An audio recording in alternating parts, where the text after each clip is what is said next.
Je pense que c'est bon. Bonjour à tous et à toutes. Bienvenue pour ce sommet, ce premier sommet virtuel d'éco-psychologie sur le thème de l'interdépendance dans tous ses états. Aujourd'hui, nous avons avec nous Ilios Koutso, Dominique Bourg et Jeanne Burgard pour animer le thème de l'interdépendance qui re-questionne notre regard sur la nature, sa symbolique, nos comportements et l'importance du prendre soin, du care. Donc, on va peut-être expliquer brièvement ce qu'est l'éco-psychologie. Et la FECOPS propose de définir l'éco-psychologie comme un champ transdisciplinaire qui tente d'explorer, de comprendre et de prendre soin des relations profondes entre les différentes dimensions humaines, intellectuelles, émotionnelles, corporelles, symboliques, spirituelles, et celles de la nature, du vivant et l'inorganique. Donc ce sommet qui ouvre, on va dire, qui va s'ouvrir sur plein d'autres sommets, en tout cas on le souhaite dans les années qui arrivent, a choisi le thème central de l'interdépendance parce qu'il est le paradigme au cœur du vivant. Et en fait, il est central dans l'écopsychologie pour l'étude et l'expérimentation des interrelations. Il va montrer aussi la réalité de notre monde du point de vue structurel, fonctionnel, systémique, au-delà de toutes ces illusions et semble être au fondement même de la vie et de la nature. Et enfin, pour la FECOP, poser l'interdépendance, c'est fondamental puisque ça repose la question de la complexité que nous souhaitons faire vivre, expérimenter, appréhender et réfléchir. Un petit mot sur la FECOP avant de commencer. La FECOP, c'est l'association francophone d'éco-psychologie. C'est une toute jeune association. Elle a seulement 1 an. Elle est née un petit peu du terreau du sud de France avec Johan et moi-même. C'est une association qui va commencer et qui commence à grandir, qui a pour but voilà, de s'étendre à la francophonie, de rassembler les réflexions multiples et transdisciplinaires autour de l'éco-psychologie. Voilà pour la FECOP. Moi, je m'appelle Emmanuelle Delrieux, je suis psychologue et éco-psychologue. Et puis, voici mon collègue Johan. Je te laisse te présenter. Merci beaucoup. Je suis très heureux de commencer voilà, ce sommet avec vous. Alors, moi, je m'appelle Johan Zveshkar et pareil, donc je suis éco-psychologue et puis membre de la FECOP. Et donc, je vais laisser la place du coup à nos invités. Mais petit rappel sur le thème de la soirée qui est l'interdépendance requestionne notre regard sur la nature, sa symbolique, nos comportements et l'importance du prendre soin, le fameux care. Alors avant d'entamer ça, je vais vous laisser vous présenter chacun et chacune. Voilà, un petit peu aussi de dire qu'est-ce que dans votre présentation, qu'est-ce que ça vous évoque cette interdépendance, comment vous vivez aussi cette interdépendance, mais d'abord la présentation. Est-ce que Dominique, tu veux commencer? Oui, pourquoi pas. Je suis donc Dominique Bourg, je suis philosophe. J'ai été professeur à l'Université de Lausanne jusqu'il y a 2 ans. Et là, je m'occupe d'une revue qui s'appelle La Pensée écologique. C'est une revue en accès libre.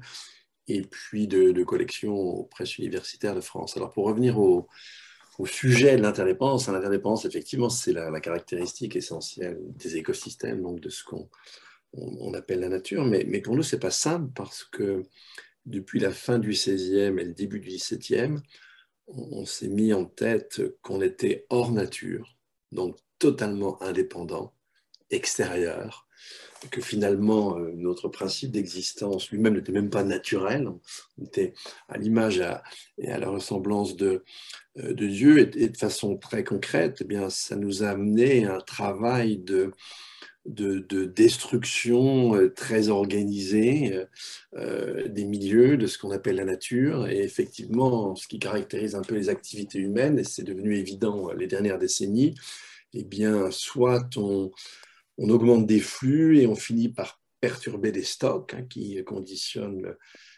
l'habitabilité de cette planète, c'est par exemple le cas du carbone, ou alors on accumule des déchets, des entités diverses dans les milieux, les graisses animales, l'air, l'eau, les sols. Et donc, du coup, effectivement, nous ne sommes pas très amicaux avec avec la nature. Nous sommes plutôt au contraire des destructeurs forcenés. Et d'où justement l'intérêt, alors d'une part de comprendre tout ça, ça c'est plutôt la philosophie, mais pourquoi on en est arrivé là, mais alors aussi d'essayer de se relier, de renouer le lien avec la nature, de se reconnecter avec le vivant. Et là, c'est votre rôle, c'est le rôle de l'écopsychologie. Et évidemment, c'est inséparable du soin. Alors, si vous voulez, la nature n'a pas nécessairement besoin de nos soins. Et en général, comme on vient de le voir, quand on prétendait la soigner, ce n'est pas tout à fait génial. Mais en revanche, effectivement, ça veut déjà dire dans un premier temps euh, de redécouvrir notre lien avec la nature, d'essayer de le faire revivre, de le faire renaître, de le réanimer. Et ça, je dirais que c'est une tâche vitale. Alors, effectivement, de ce côté-là, le care est absolument indispensable. Voilà en quelques mots, j'espère que je n'ai pas été trop long. Non, merci, merci Dominique. Est-ce que Jeanne, tu veux prendre la suite pour te présenter un petit peu? Ah, attends, on a le son qui ne fonctionne pas, Jeanne. Ah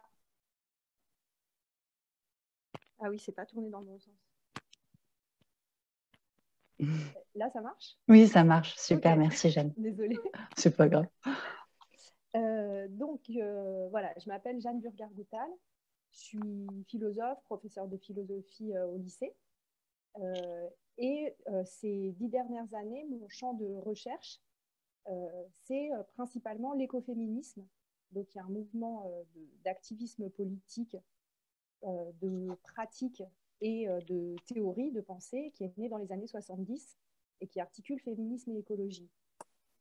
Et pour aborder ce thème de l'interdépendance, en fait, je vais partir de ma double casquette de professeur au sein de l'institution de l'éducation nationale et donc en prise avec la façon dont on éduque ou dont on conditionne les jeunes et donc dont l'avenir probable est en train de se fabriquer. Mon autre casquette, c'est celle de spécialiste de l'écoféminisme, enfin en tout cas, voilà, personne qui réfléchit, écrit et s'engage aussi dans des formes de pratiques écoféministes. Donc je vais commencer par la dimension écoféministe. Il me semble que alors, c'est une vaste nébuleuse de pensée, donc rien qu'à partir de ce corpus, il y aurait beaucoup de choses à dire, mais simplement pour dégager peut-être ce qui sera différent ou spécifique par rapport aux autres intervenants, ça serait la dimension féministe. Et dans quelle mesure cette dimension-là, elle vient redéfinir ou apporter des sortes d'avertissements vis-à-vis de la notion d'interdépendance. C'est-à-dire que dans le champ féministe, la notion d'indépendance, qui effectivement, vue sous un angle écologiste, comme l'a souligné Dominique, est une illusion, et une illusion très destructrice, en même temps, c'est aussi un enjeu très important de la lutte féministe depuis des décennies, que les femmes puissent conquérir une forme d'indépendance matérielle, d'indépendance financière, et sortir d'une aliénation au couple traditionnel, à la famille traditionnelle, dans lesquelles l'indépendance était en fait synonyme pour elle de soumission, l'interdépendance, ou la dépendance, voilà. Donc, il me semble qu'un intérêt de l'écoféminisme, c'est justement d'articuler des pensées qui, historiquement, nous présentent la question de l'indépendance et de l'interdépendance sous des jours très différents. Que ça permet à la fois d'éviter l'écueil d'un féminisme séparé de l'écologie et qui militerait uniquement pour l'indépendance, quitte à verser dans l'individualisme, ce qu'on peut reprocher ce qu'on appelle le féminisme libéral.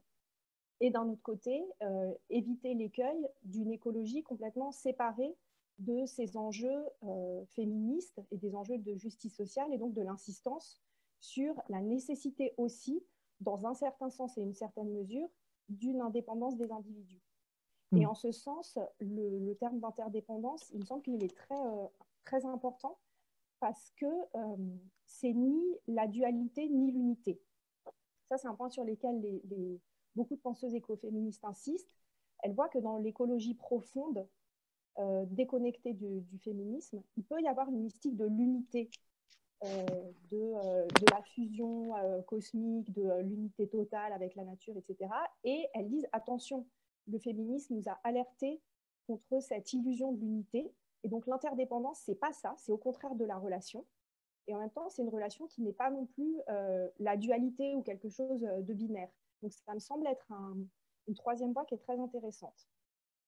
Et juste pour terminer, avec ma deuxième casquette de prof au lycée, en écoutant, à vrai dire, je n'avais pas eu l'idée de parler de ça, mais c'est en écoutant Dominique que je me suis dit que c'était important, parce que il me semble que toute cette voie de renouer le lien avec la nature, renouer le lien avec le vivant, dont on est de plus en plus nombreux à être conscients que c'est essentiel, ce n'est pas du tout la voie suivie par l'éducation nationale.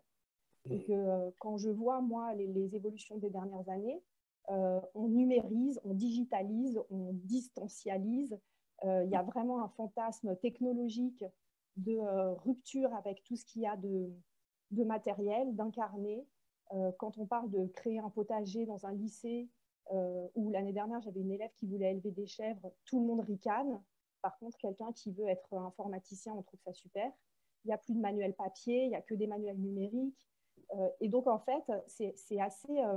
ça rend un peu schizophrène de voir à quel point de plus en plus de personnes qui ont une parole publique alertent et semblent être entendues sur ces questions-là, et en même temps, à quel point l'institution qui se charge d'éduquer les enfants et les adolescents est complètement sourde et prend au contraire la voie d'une déconnexion de plus en plus accrue. Merci, Jeanne.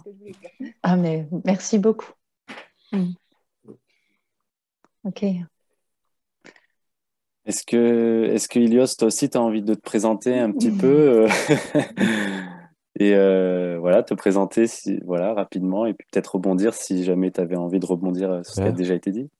Donc, Ilios, docteur en psychologie à l'Université libre de Bruxelles, où je suis maître de conférence, et donc très intéressé par tout ce qui est les interactions entre la science et la pratique, le corps et l'esprit, en fait, très intéressé par tout ce qui se passe entre les choses, plutôt que les choses elles-mêmes.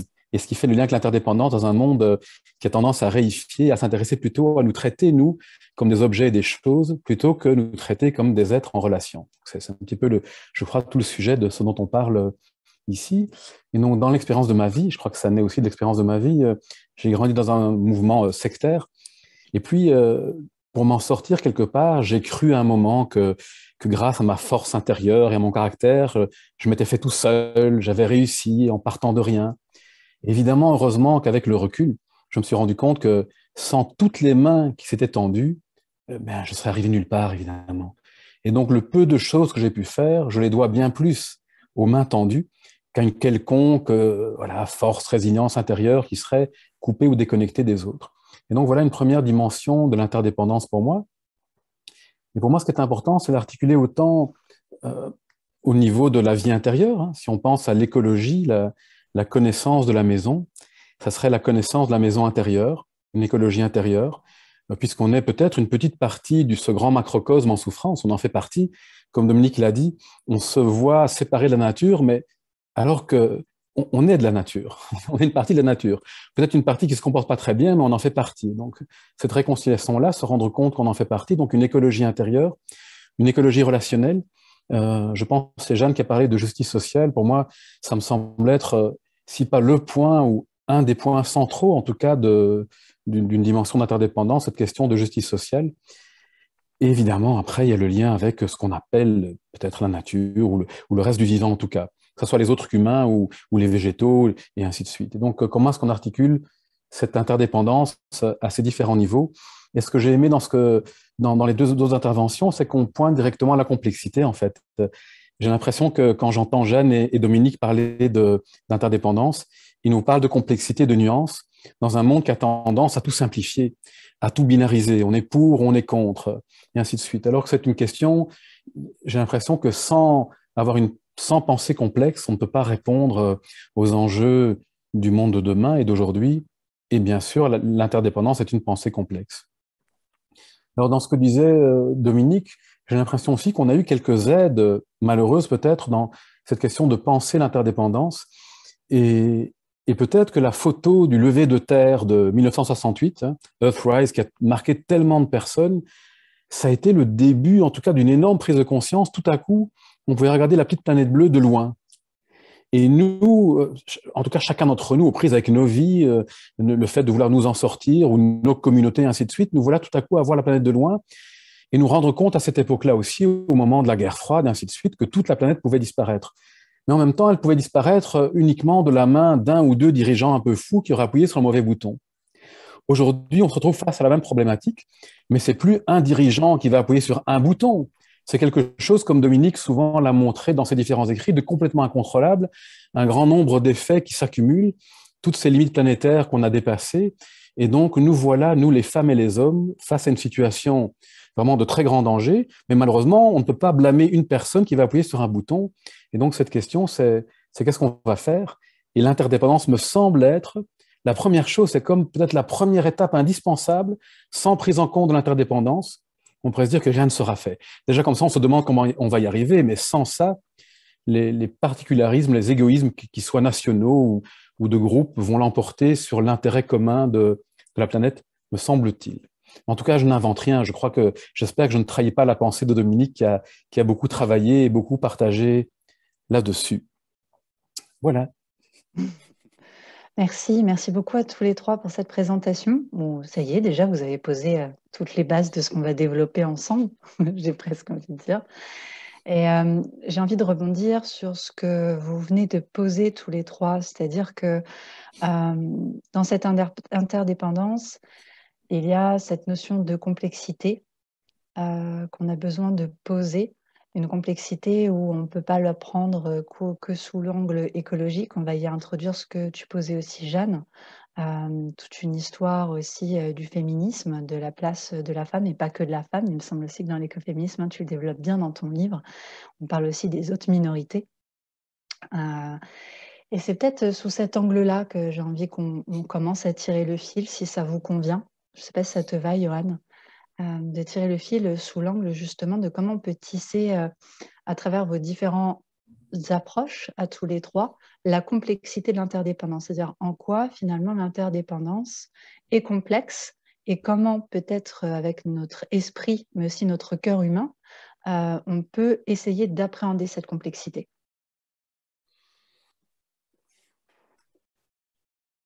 Moi, je peux peut-être relancer. J'aimerais bien revenir sur, mais pas tout de suite, parce que c'est pas lié à ce que tu viens de dire, Emmanuel, mais à ce qu'a dit Jeanne tout à l'heure là, sur la question de la conscience cosmique, parce que c'est un thème qui m'est cher. Et là, je suis en train de lire un livre d'un de mes collègues qui paraîtra, je pense, à la fin de l'année ou au début de l'année prochaine, justement sur la conscience cosmique. Et tout le livre part de la fameuse expérience de Val Plumwood avec son crocodile. Et donc, voilà, et cette histoire court tout au long du livre, et je voudrais en parler un petit peu tout à l'heure, parce que je pense qu'effectivement, on peut avoir une compréhension de la conscience cosmique sans effectivement rabattre la reconnaissance de l'interdépendance sur des formes de dépendance et même d'aliénation, ce qu'on appelle le patriarcat, c'est tout à fait le cas. Alors ça, effectivement, c'est une chose vraiment à penser, et je dirais qu'on est dans une période très, très particulière parce qu'on se rend compte que notre attitude dominante, destructive vis-à-vis du milieu, vis-à-vis de la nature, vis-à-vis des autres êtres vivants, mais évidemment, elle est entrelacée aussi aux formes de domination qu'on a pratiquées les uns vis-à-vis des autres. Et là, on est dans une phase de déconstruction qui est une phase extrêmement profonde. Effectivement, je viens de parler d'écoféminisme. L'écoféminisme, il naît quand même avec la réflexion autour de Lévi-Strauss et du côté extrêmement genré de l'interdit de l'inceste, avec ce que ça signifie, dans le genre aliénation, c'était quand même pas mal. Hein. Bon, et d'une remise en cause de ça. Et donc, en fait, c'est pas simplement le patriarcat, on peut aller très très loin dans la remise en cause. Alors, on est dans cette phase comme ça de déconstruction. On n'est pas encore dans une phase qui nous permettra de comprendre comment on va rebâtir des relations entre nous. Tout ça est extrêmement, extrêmement compliqué. Mais pour revenir précisément à cette histoire de la conscience cosmique, l'idée de la conscience cosmique, c'est l'idée que, et ça renvoie à des expériences très, très particulières. Alors, celle qu'a vécue Val Plumwood est très spéciale, mais il y a des expériences esthétiques, des expériences mystiques, il y a le chamanisme. Dans ces cas-là, on se décentre par rapport au moi, on atteint une espèce de soi, et qui permet justement un jeu d'identification avec la nature qui est très, très fort, qui est une expérience très, très forte, et qui est pas du tout en soi genrée. C'est vraiment une identification au tout l'univers. Alors après, évidemment, suivant les sociétés, ce sentiment peut nourrir des choses très, très différentes, mais je ne pense pas du tout qu'en soi, il soit lié à une domination quelconque, parce qu'en fait, c'est vraiment la totalité. Hein.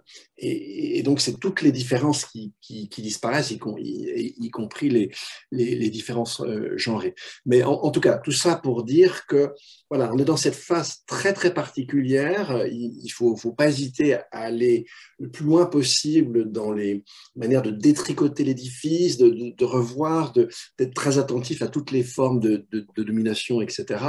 Et puis en même temps, on sait qu'on est dans cette phase-là. On n'est pas capable de construire aujourd'hui.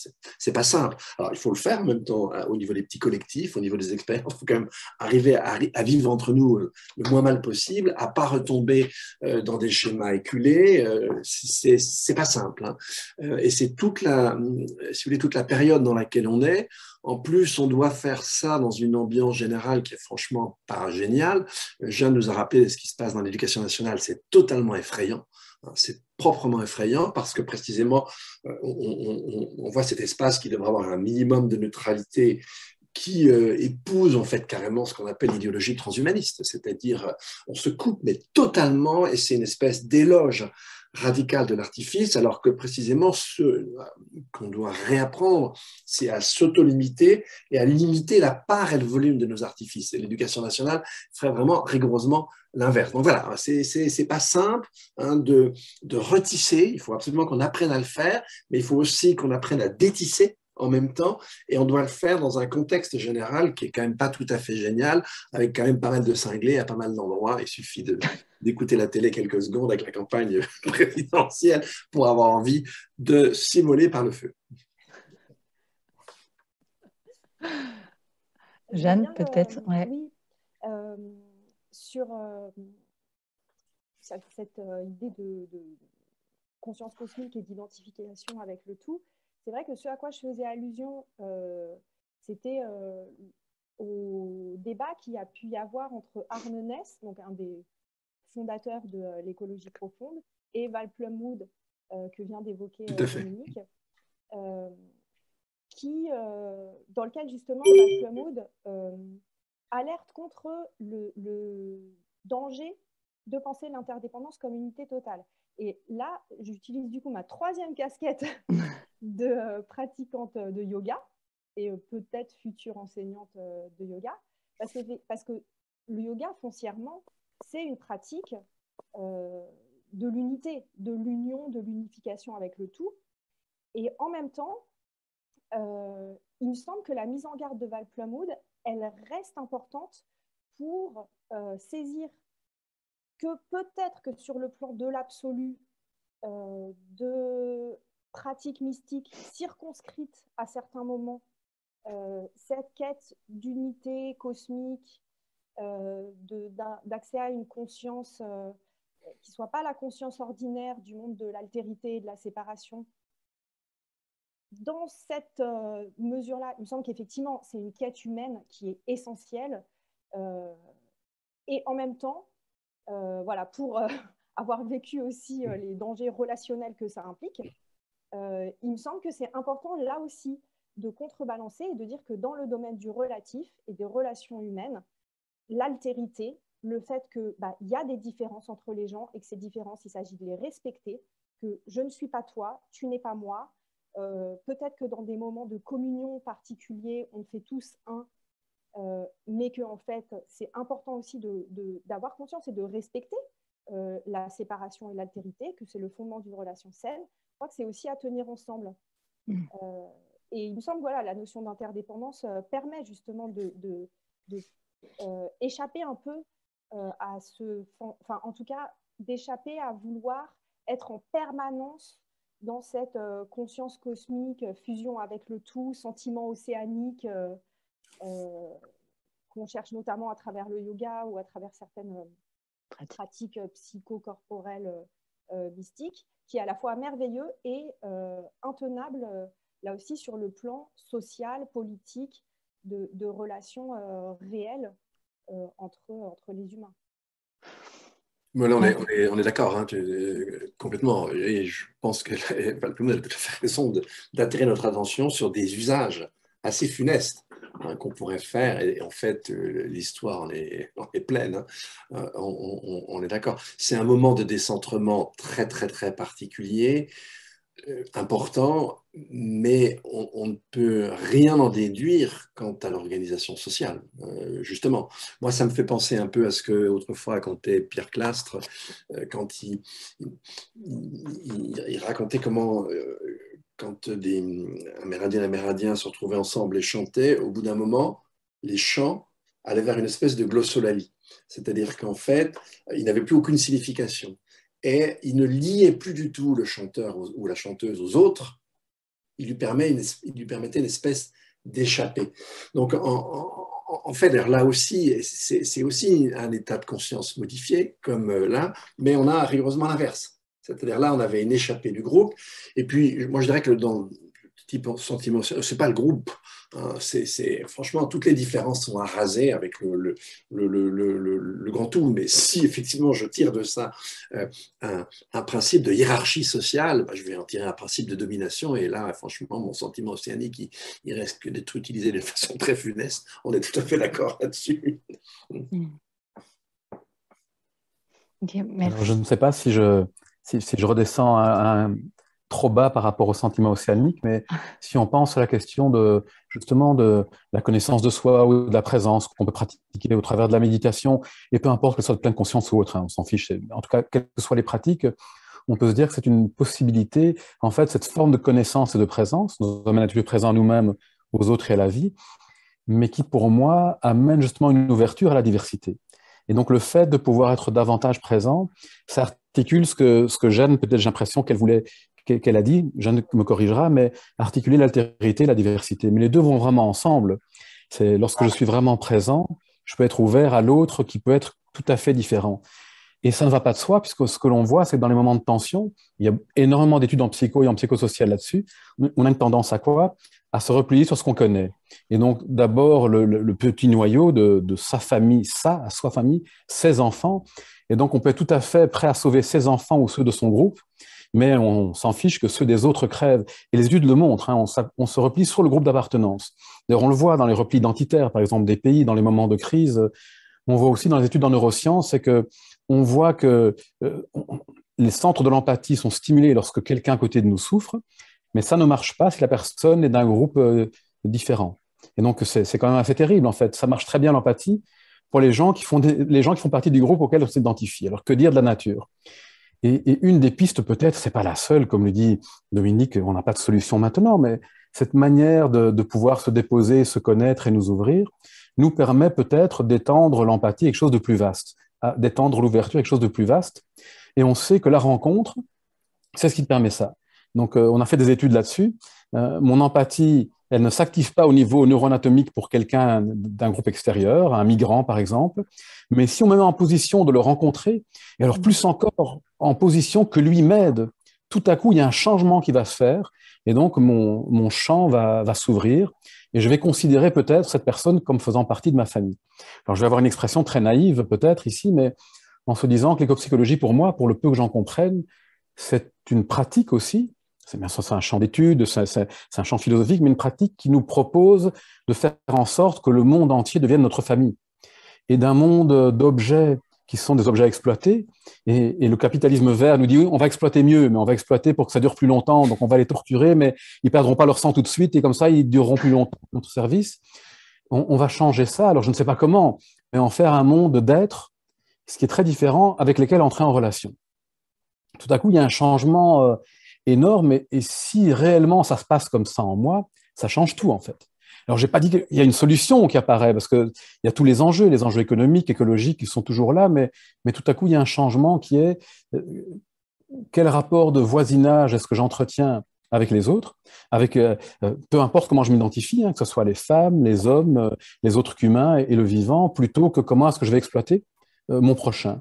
Et je reviens à Jeanne, et je ne suis pas un spécialiste du tout du féminisme, d'écoféminisme, mais ne peut-on pas dire qu'on était dans un paradigme d'exploitation? On a exploité en tout cas les personnes identifiées comme des femmes pendant très très très longtemps. Donc c'était des objets, des choses. C'est horrible, mais c'était ça. Ça continue à être ça. Mais on peut voir la nature aussi comme ça, vue comme une chose à exploiter. Quel va être le chemin qui va transformer, qui va réenchanter le monde d'une certaine manière? Réenchanter dans le sens où on retransforme un monde inanimé de choses en un monde animé d'être. Et alors, j'imagine qu'on en parlera, mais des choses positives qui arrivent. Je ne sais pas si Dominique et Jeanne pensent c'est positif, mais tous ces changements, par exemple, même au niveau législatif, au niveau du droit, le droit du vivant qui arrive dans certains pays, et ainsi de suite, et qui sont, j'ai l'impression, les prémices, peut-être en tout cas, les prémices d'un changement de paradigme qui va vers considérer, voilà, donner d'autres droits, en fait, à des êtres, à des groupes, à des ensembles qui étaient dépourvus de droits précédemment. Ouais. Ben, tu vois, Ilios, ce que tu poses là, ça va être traité au sommet, effectivement, sur le thème de l'anthropodénie, et Marine Calmet représentera justement, tu vois, toute cette partie-là. En tout cas, ce qui est extrêmement intéressant dans ce que vous venez de poser tous les trois, c'est que vous venez de reposer les deux paradigmes avec lesquels justement l'écopsychologie travaille, c'est-à-dire ce paradigme d'exploitation, de domination, et ce paradigme de réification que tu as reposé, c'est-à-dire de prendre le vivant, quel qu'il soit, en tout cas l'autre, que l'on ne reconnaît pas comme étant soi, comme étant un objet sur lequel on peut exercer tous les droits. Et finalement, ce que vous venez à interroger dans l'interdépendance, c'est aussi cette juste distance entre moi, entre l'autre, entre ce soi, et ce que vous venez aussi de poser, ce qui a été, comme tu le nommais Jeanne, avec Arnaès, dans l'écologie profonde, c'est-à-dire à partir du moment où je peux reconnaître ce soi écologique, c'est-à-dire ce soi qui est aussi l'autre vivant, l'arbre, le végétal, l'animal, je vais baisser en fait cette notion d'indépendance, comme tu soulignais, tu vois, Ilios, aussi avec l'empathie. À partir du moment où je commence à me reconnaître ou à connaître l'autre, je peux plus facilement l'accepter. Donc, merci parce que ça éclaire cette notion de l'interdépendance au niveau de la nature et du prendre soin. Mais ce qui m'amène en fait à cette question que tu viens de poser, Ilios, indirectement. Mais peut-être vous avez envie de rebondir sur autre chose, hein, mais dans ce cas-là, allez-y. Mais du coup, moi, ce qui me vient, c'est cette notion de prendre soin, de comment aller prendre soin pour changer ces paradigmes de fond. Parce que ces paradigmes, on voit qu'ils sont là, tu l'as posé, Jeanne, à plein de niveaux, notamment au niveau de l'éducation nationale. Je ne dirai pas plus parce que je pourrais en parler aussi pendant des heures, mais comment aller prendre soin de ces espaces en nous qu'on vit. En tout cas, moi, c'est comme ça que je le vis en tant qu'analyste des profondeurs jungiennes, c'est-à-dire que on l'a. Hein. Moi, je suis une fille de la glaise de l'ancien monde. J'ai été aussi élevée dans cet esprit de domination, de réification, et comment aller bouger ces paradigmes à l'intérieur de soi pour recréer cette interdépendance. Si je peux, je voudrais juste réagir sur, Emmanuel, sur ce qu'a dit aussi Ilios, juste avant, pour corriger un peu ce que j'ai dit moi-même. Je pense qu'on a les deux, hein, c'est-à-dire que effectivement, on voit qu'il y a des choses vraiment de fond qui changent. Il suffit simplement de voir l'éthologie. Elle nous a fait découvrir le monde animal et nous a à nouveau ouvert à la richesse du monde animal. Depuis une vingtaine d'années, on a quelque chose d'équivalent dans la biologie végétale. Vous avez parlé tous les deux, Ilios et toi, de ce qui se passe du côté des droits de la nature. C'est en fait relativement universel ce qui est en train de se passer. Effectivement, moi aussi, je suis assez persuadé qu'il faut avoir une double lecture. Si on regarde les choses au assez long cours, on est vraiment en train d'ouvrir une période nouvelle, ça j'en suis assez persuadé, et très lié à une refonte à nos relations à la nature. Et en même temps, le monde ancien se crispe.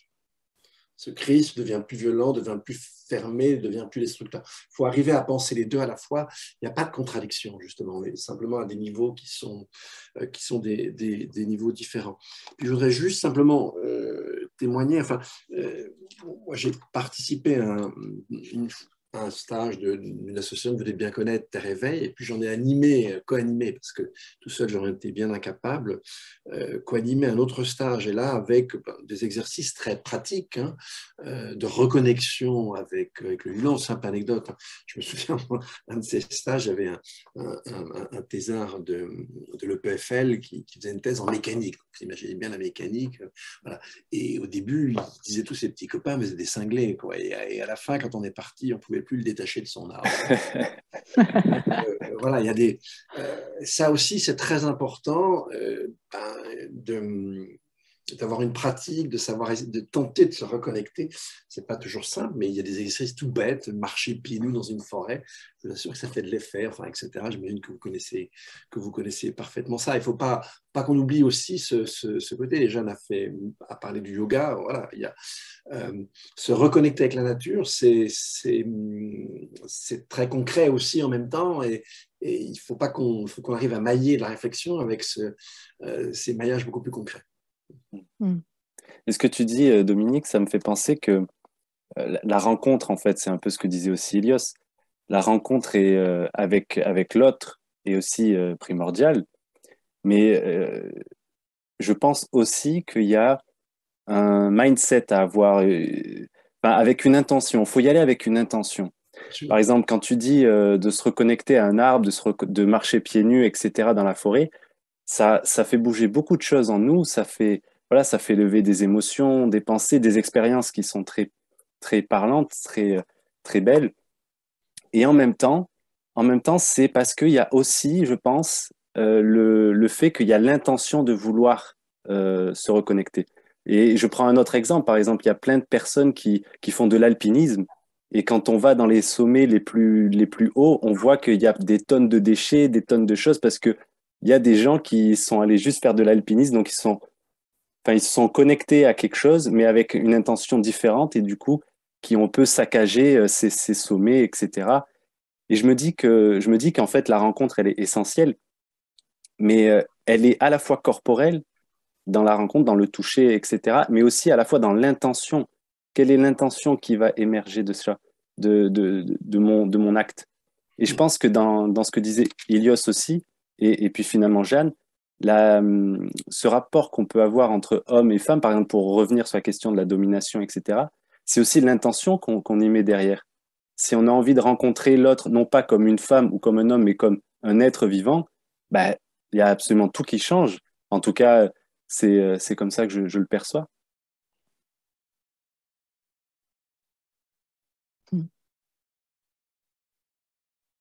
Est-ce que vous avez envie de rebondir là-dessus? C'est vrai que ce qu'a dit Dominique, que l'ancien monde se crispe de plus en plus violemment, c'est vrai que c'est quelque chose qui me frappe. Et ça me frappe aussi parce que j'ai l'impression que c'est des crispations qui traversent chacune et chacun d'entre nous. C'est-à-dire que, par exemple, je vois bien, par exemple, que ça fait 10 ans que je travaille sur ces sujets et que ce n'est pas qu'un travail intellectuel, c'est aussi vraiment une quête, un engagement existentiel. Et qu'en même temps, je continue et si je donne mon exemple, c'est que je pense que c'est assez représentatif, à avoir, par exemple, le surmoi de mes profs de prépa qui m'avaient bien expliqué que attribuer des émotions aux animaux, c'était de l'anthropomorphisme. qui, sur mes copies, écrivait au stylo rouge « animiste », comme une grosse insulte, et que j'évoquais des gens du vivant ou des choses comme ça. Et comme c'est un modèle qui avait aussi une tenue, une cohérence, qui a créé un ordre qui, effectivement, est certainement arrivé à ses limites, mais qui, en même temps, était aussi quelque chose de puissant et de beau. Je trouve que c'est frappant de voir à quel point, en fait, on vacille, on sent en soi les résistances de passer d'un modèle patriarcal ou hiérarchique, fondé sur une autorité descendante. Pour moi, c'est les professeurs de prépa, mais voilà, c'est la même chose. À d'autres formes, et là, par exemple, dans ma pratique d'enseignante, à d'autres manières d'enseigner, tout en ayant, donc, fondé beaucoup plus sur une relation vivante, en redéfinition permanente, avec du dialogue, de l'écoute, une vraie reconnaissance de l'altérité et de l'intelligence des élèves, et en même temps, en n'ayant pas l'impression non plus de faire n'importe quoi ou de patauger complètement.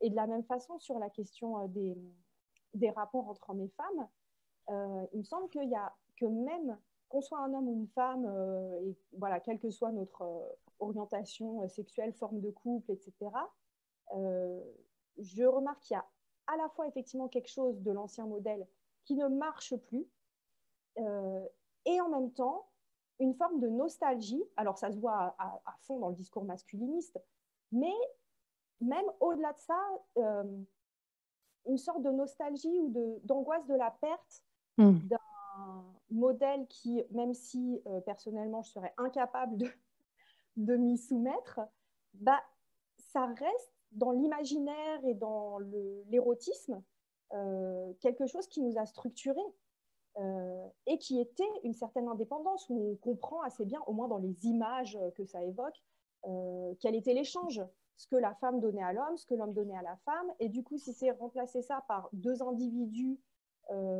complets et autonomes qui ont une sorte de lien contingent, ça ne paraît pas non plus un nouveau modèle. Et donc, là aussi, il me semble que c'est important justement, si on veut œuvrer un changement, de ne pas se dire que l'ancien paradigme de l'exploitation, de la domination, de la réification, c'est quelque chose qui est extérieur et qu'on en est délivré. Mais au contraire, être très lucide sur à quel point ça nous habite, à quel point ça nous conditionne et à quel point en nous, ça résiste au changement. Et je crois que c'est que si on est très lucide là-dessus, qu'il y a un espoir de réussir à détricoter tout ça.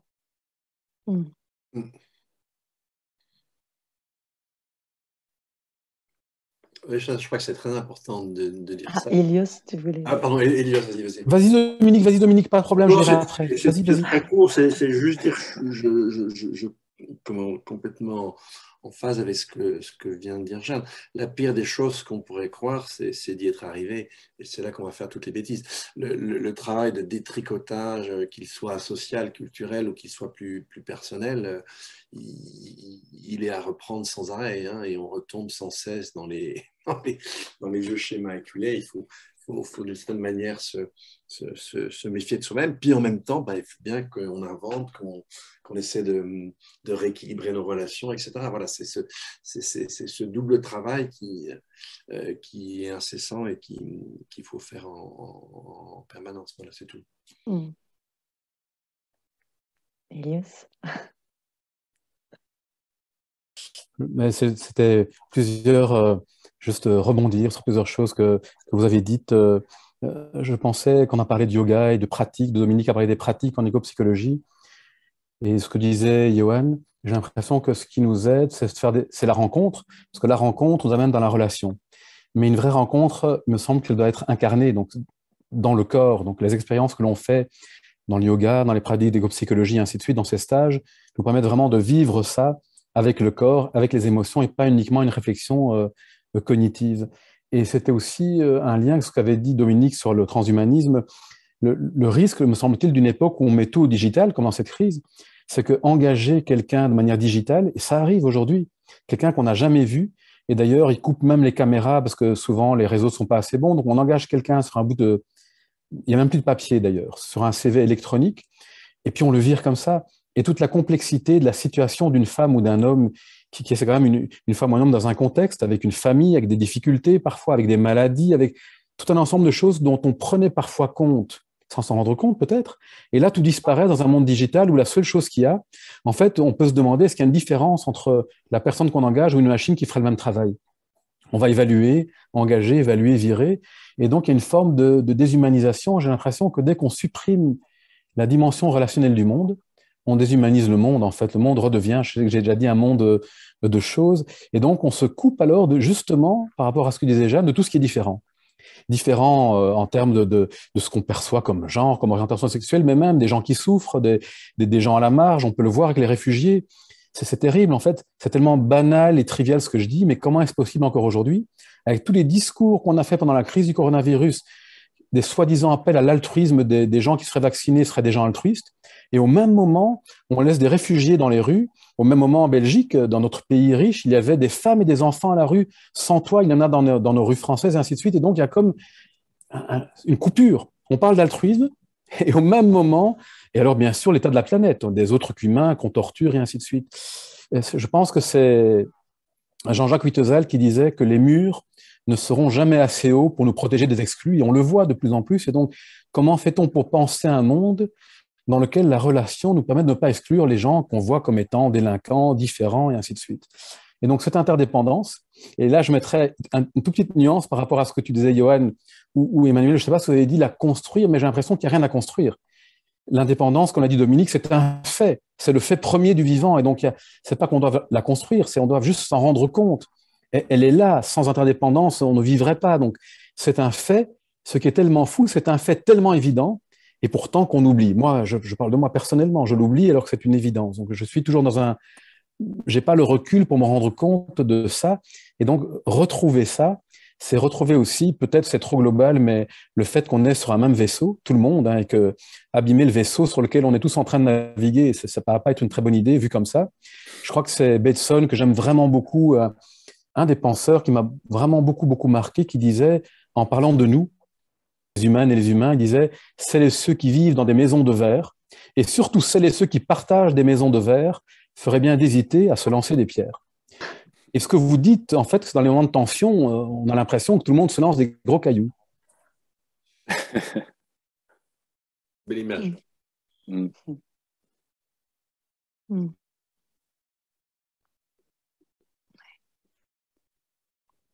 Merci. Je laisse intégrer ce qui est en train de se faire et de se dire. Ok. Est-ce que vous vous sentez de rebondir sur ce que vous posez?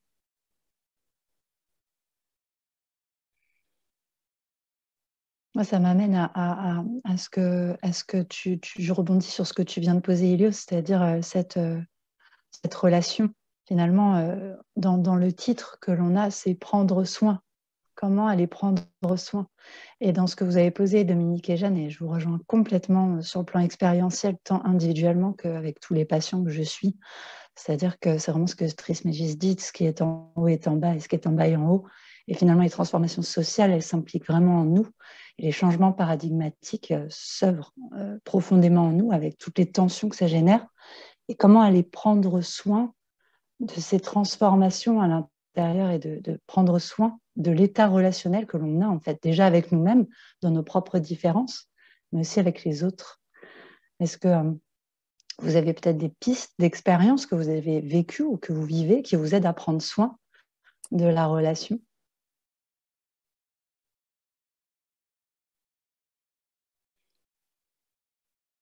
Je te vois sourire, Ilios. Je vais laisser Jeanne et Dominique. J'ai déjà trop parlé. Juste une seconde, je reviens à cette expérience-là des réveils. Ce qui est intéressant dans cette méthode, c'est que en fait, elle est inséparable d'une dynamique de groupe. C'est-à-dire que l'essai de se rapprocher du vivant, de se relier à lui, il est inséparable du partage.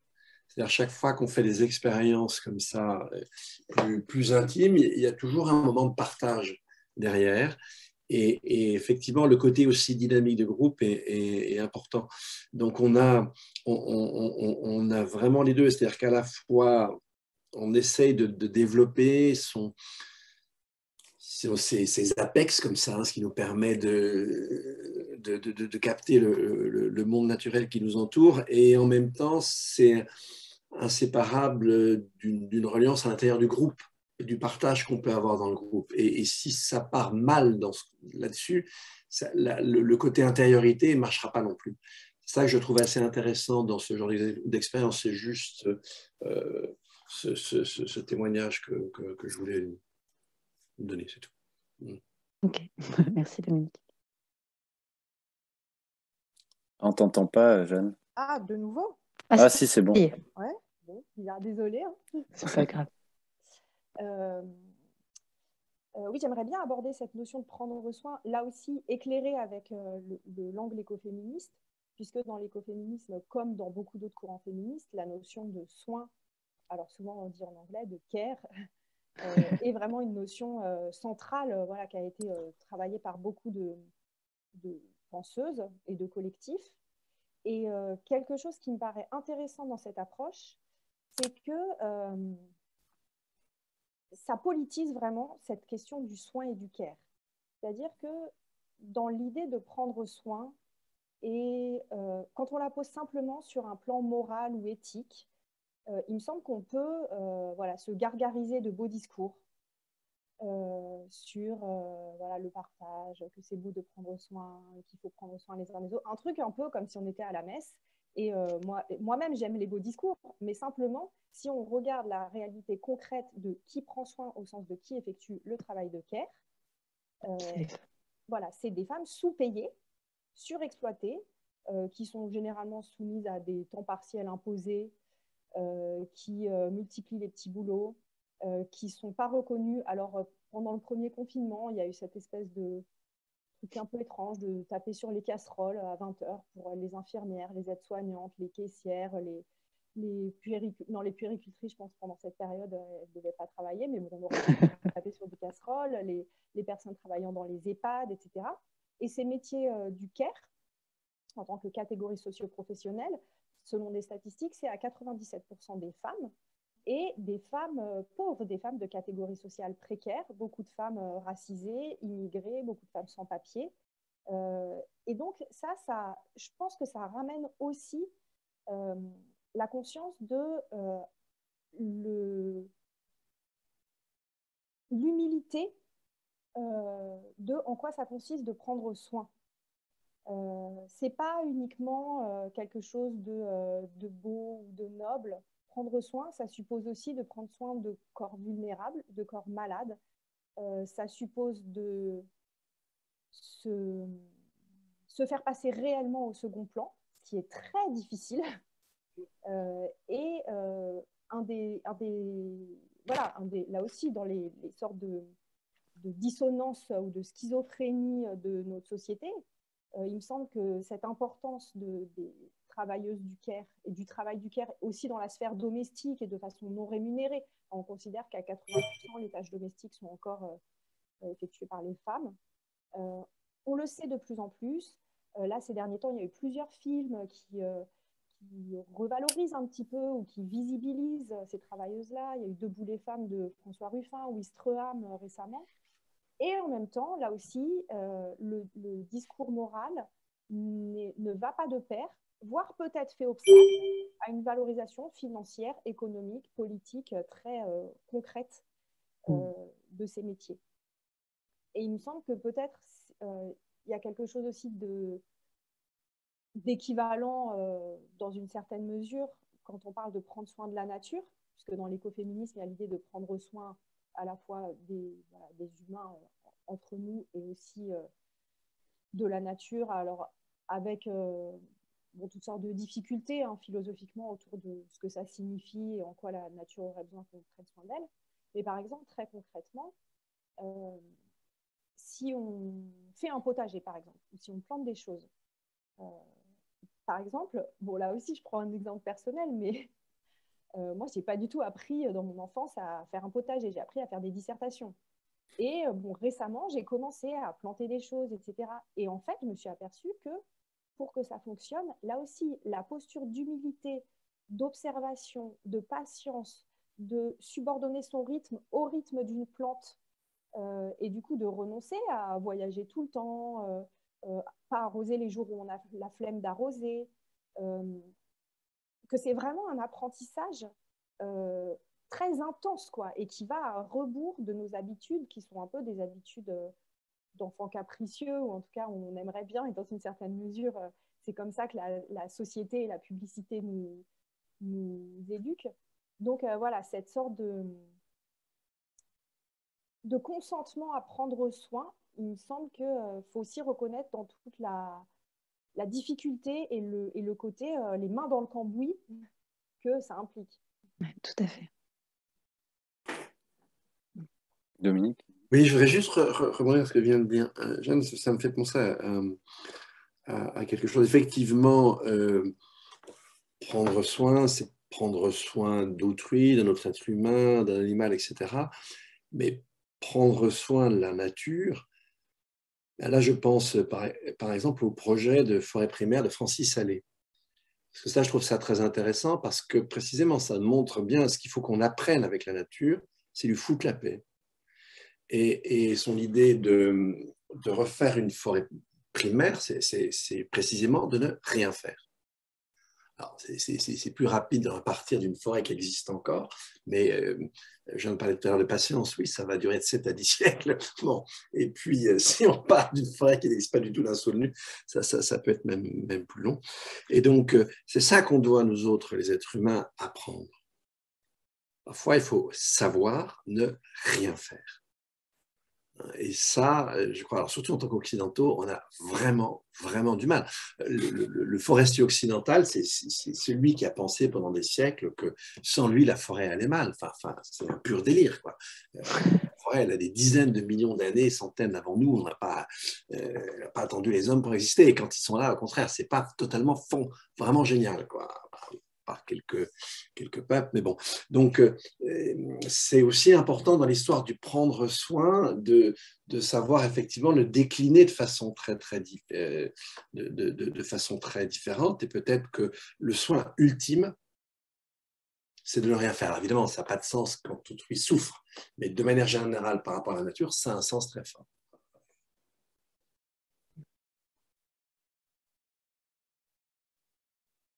J'ai l'impression qu'il y a plein de parallèles, évidemment, quand on dit ne rien faire par rapport aux vivants qu'on peut voir dehors. Parfois, dans notre écosystème intérieur, on pourrait aussi apprendre à ne rien faire dans cette frénésie qu'on a de consommation. J'ai l'impression qu'il y a un parallèle, en tout cas, dans les deux, à chaque fois, entre cette écologie intérieure, entre guillemets, et celle qui est extérieure ou celle qui est relationnelle.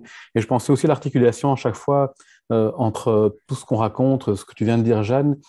On ne peut jamais oublier, j'ai l'impression, cette articulation entre la justice sociale ou les inégalités et le reste, quand on pense la crise a encore exacerbé les inégalités et que voilà, on voit la statistique que tout le monde connaît, hein, le surcroît de richesse que les 10 hommes mal ont gagné pendant cette crise aurait suffi à payer des vaccins pour la planète entière, qu'on soit pour ou contre, peu importe. Et donc, là, on peut se dire que les études en psycho montrent, par exemple, que le bien-être ou le bonheur ne dépend pas que des aspects matériels, qu'on devrait aller vers plus de sobriété.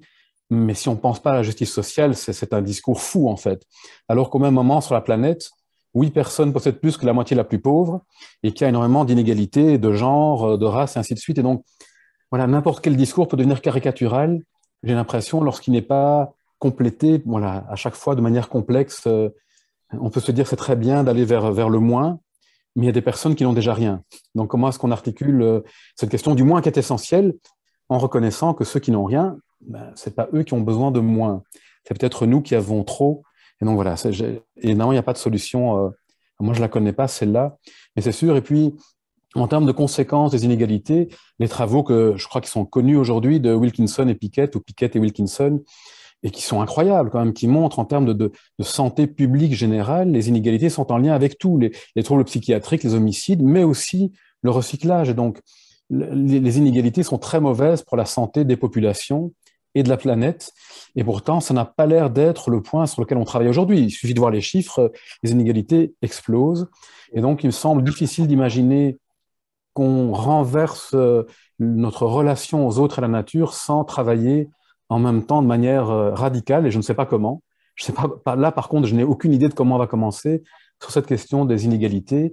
Et bien sûr, Jeanne, je ne pointe pas tout ce que tu as dit, pas parce que je ne pense pas que c'est important, c'est que tu es spécialiste, tu en parles beaucoup mieux que moi, mais bien sûr, quand je dis ça, dedans, on peut voir que, évidemment, quand on voit les inégalités financières, elles vont se doubler en termes de genre et de race. Bien sûr que des personnes racisées et identifiées comme des femmes vont encore se trouver beaucoup plus discriminées que les pauvres. Donc, on peut être pauvre parmi les pauvres. Si en plus on est une femme et on est racisé, voilà, notre situation va être beaucoup plus dramatique en moyenne. Et juste une statistique toute simple, dans un monde qui nous fait croire que le mérite, hein, il y aurait un mérite quelque part à s'en sortir. Éric Lambin, le géographe, disait que le premier prédicteur avant tout du fait de réussir financièrement, c'était simplement l'endroit dans lequel on est né. Donc alors après ça, est-ce qu'on peut encore penser qu'on a du mérite? Merci, merci Elios pour ça. Et Jeanne, j'aimerais... attends, Oui, Jeanne, tu ouais, voulais ouais. rebondir? Oui, enfin, juste très rapidement, Vas-y, vas-y. là aussi, c'est vrai qu'il y a un décalage frappant entre ces prises de conscience-là et le système scolaire, où la compétition, la sélection, le discours méritocratique est de plus en plus violent et de plus en plus au service de mécanismes de reproduction sociale. Et là aussi, c'est assez perturbant, en fait, de voir que... et de comprendre où ça se joue. Parce que je pense que beaucoup d'enseignants ont conscience de ça et choisissent ce métier, pas parce qu'ils ont envie de participer à la reproduction sociale des élites, mais parce qu'ils croient ou qu'ils croyaient à la mission de transformation sociale, de réduction des inégalités de l'éducation scolaire. Et qu'en même temps, là, ben,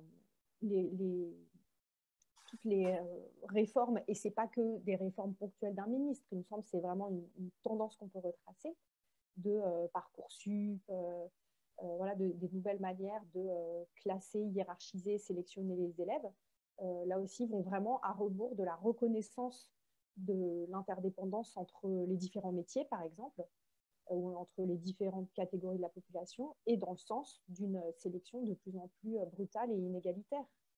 Et donc, c'est vrai qu'il y a d'un côté des évolutions comme celles qui ont été évoquées, les droits de la nature, voilà, différentes évolutions qui vont dans le sens de la reconnaissance croissante des interdépendances entre humains et non humains. Et en même temps, au cœur des institutions, et malgré les personnes qui font vivre ces institutions, des mécanismes qui, au contraire, continuent à... Enfin, même pire que continue, me semble aggraver le côté pyramidal de l'avenir qu'on est en train de créer et voilà, cette illusion d'indépendance d'un voilà, self-made man ou homme tout puissant. Et en étant voilà, au cœur de l'éducation nationale, c'est pas évident de savoir comment on fait pour nager à contre-courant. Ben, merci Jeanne. Tu vois ce que vous posez tous, mais ce que tu viens de poser là, c'est important parce que finalement, à travers cette thématique générale de l'interdépendance, en tout cas, ce qui moi me sort et me touche réellement, c'est le fait qu'on est tous entre deux mondes et entre deux mondes à l'intérieur de soi, et comment créer en fait cette reliance, comment arriver à composer en fait avec des tensions, parce qu'en Jung, on appelle ça l'éniandotromie, c'est-à-dire la juste tension entre les extrêmes. Et en fait, oui, on sent, c'est ce que vous décrivez tous à travers différents exemples, cette tension de ces paradigmes qui nous ont formés, de ces comportements qui sont là et qu'on ne peut pas s'empêcher de reproduire ou dans lequel que l'on va reproduire parce qu'il y a un effet de groupe.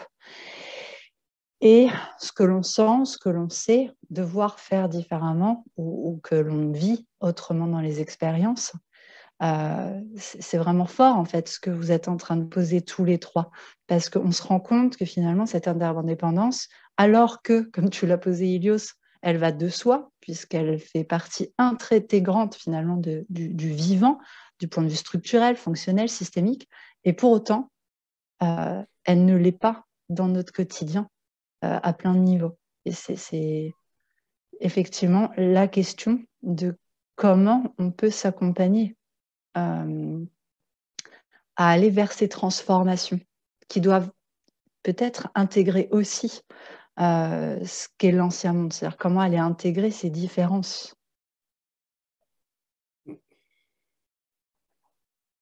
Et là, moi non plus, je n'ai pas la réponse. Enfin, j'ai trouvé mes réponses à moi très sincèrement.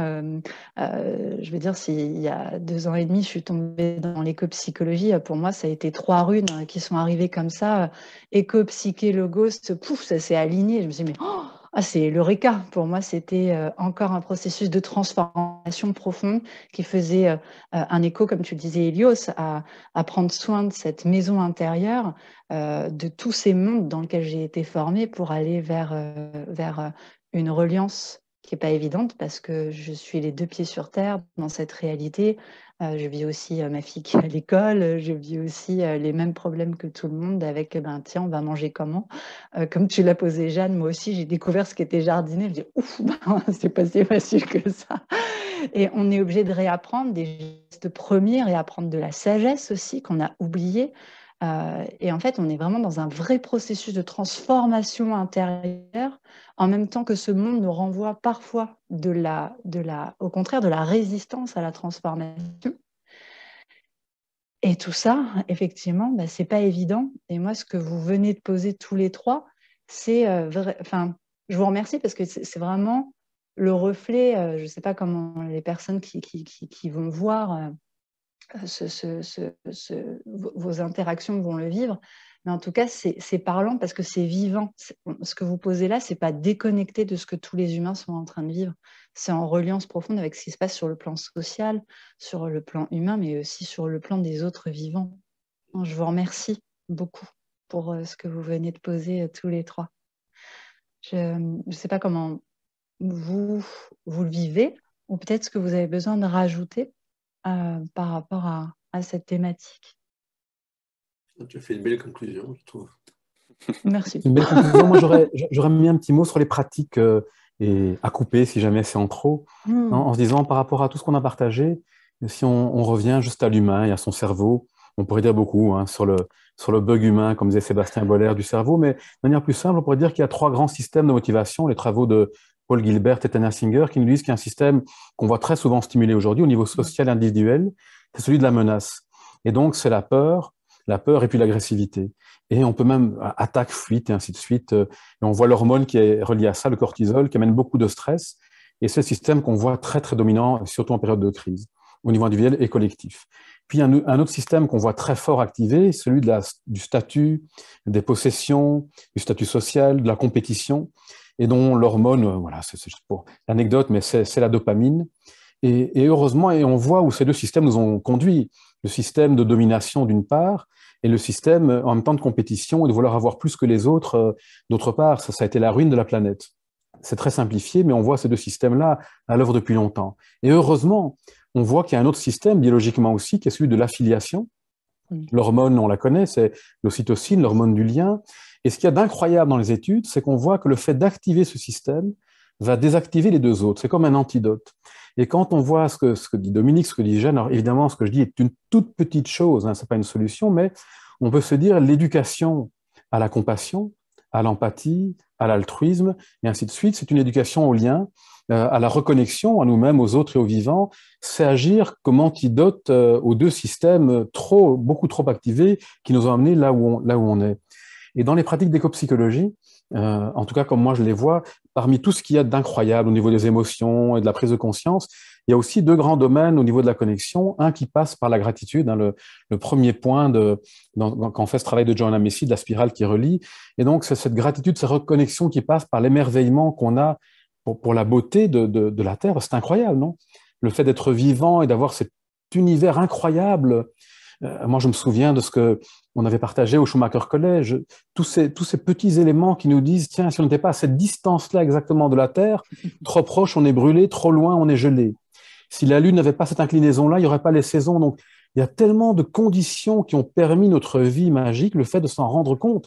Mais charnellement, comme disait Dominique, par des pratiques, crée une forme d'émerveillement et de gratitude qui nous donne envie de protéger la vie, non pas par moralité, mais c'est vraiment intérieurement, on a cet élan de protection de la vie, pas parce que quelqu'un nous dit c'est pas bien de ne pas protéger le vivant.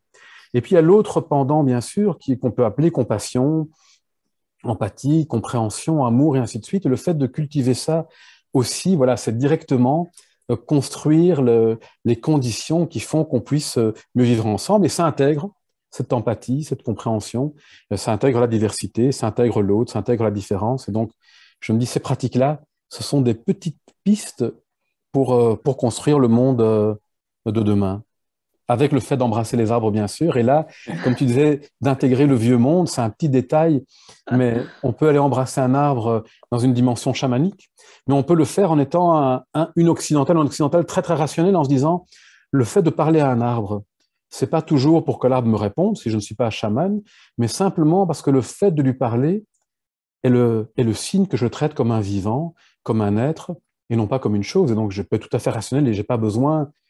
Voilà, donc ça peut intégrer le vieux monde. Donc, il peut y avoir des personnes du vieux monde qui parlent aux arbres dans une attitude qui change quand même le paradigme. Et lorsque nos enfants regarderont à nouveau les étoiles et le ciel, lorsqu'ils passeront plus de temps à parler aux arbres, lorsqu'ils sauront, comme Jeanne, cultiver dans leur potager, peut-être ça aussi le changement. Ah, merci, Ilios. Merci à tous les trois. En tout, oui, je n'ai pas plus à dire que ce que j'ai dit tout à l'heure, parce que vraiment, en tout cas, ça m'a fait un plaisir fou de vous entendre tous les trois, de participer, de témoigner avec autant de cœur et de spontanéité. Donc, merci à tous les trois d'avoir participé à cette table ronde. Merci, Johan. Et puis, le sommet continue avec d'autres thèmes que vous pourrez retrouver au fur et à mesure.